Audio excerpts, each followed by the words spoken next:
Madanapalle files దహనం ఘటనపై AP పోలీసుల విచారణ కొనసాగుతోంది. ఇందులో భాగంగా హైదరాబాద్లోని మాజీ మంత్రి పెద్దిరెడ్డి రామచంద్రారెడ్డి అనుచరుడు శశికాంత్ ఇంట్లో ఏపీ పోలీసులు ముమ్మరంగా సోదాలు నిర్వహించారు.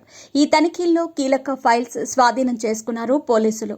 నిన్న రాత్రి నుంచి అయ్యప్ప సొసైటీలోని శశికాంత్ ఇంట్లో సోదాలు సాగాయి. దాదాపు 8 గంటల పాటు తనిఖీలు నిర్వహించారు. శశికాంత్ పెద్దిరెడ్డి వ్యక్తిగత సహాయకుడు.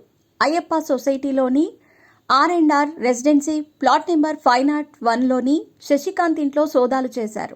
సిఐ రమేష్ ఆధ్వర్యంలో శశికాంత్ ఇంట్లో తనిఖీలు నిర్వహించారు.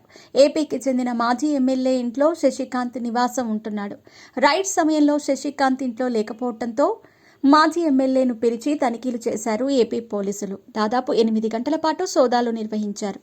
శశికాంత్ ఇంట్లో భారీగా ఫైల్స్ గుర్తించారు. 4 బాక్సుల్లో కీలక ఫైల్స్ ని తీసుకెళ్లారు ఏపీ పోలీసులు. మదనపల్లి సబ్ కలెక్టర్ ఆఫీస్లో ఫైల్స్ దగ్ధం కేసు సంచలనంగా మారింది. ఈ ఘటనను సీరియస్గా తీసుకున్న ప్రభుత్వం దీని వెనుకున్న వారిని వదిలే ప్రసక్తే లేదంటోంది. మదనపల్లి ఫైల్స్ కేసు ఏపీలో రాజకీయ దుమారం లేపింది. అధికార ప్రతిపక్షాల మధ్య మాటల తూటాలు పేలుతున్నాయి. ఈ క్రమంలో మాజీ మంత్రి పెద్దిరెడ్డి వ్యక్తిగత సహాయకుడి ఇంట్లో ఏపీ పోలీసులు సోదాలు చేయటం హాట్ టాపిక్గా మారింది. శశికాంత్ ఇంట్లో సోదాల విషయాన్ని ఏపీలో పోలీసులు గోప్యంగా ఉంచే ప్రయత్నం చేశారు. గతంలో పెద్దిరెడ్డి మంత్రిగా ఉన్న సమయంలో ఆయనకు సంబంధించిన కీలక ఫైల్స్ ని శశికాంత్ తన ఇంట్లో భద్రపరుచుకున్నట్లుగా పోలీసులు గుర్తించారు. 2 బాక్సుల్లో పెద్ద మొత్తంలో ఫైల్స్ ను స్వాధీనం చేసుకున్న పోలీసులు వాటిని హైదరాబాద్ నుంచి ఏపీకి తీసుకెళ్లారు.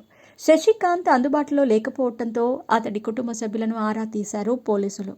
5 నుంచి 6 కూడిన ప్రత్యేక పోలీస్ బృందం శశికాంత్ ఇంట్లో తనిఖీలు చేసినట్లు సమాచారం.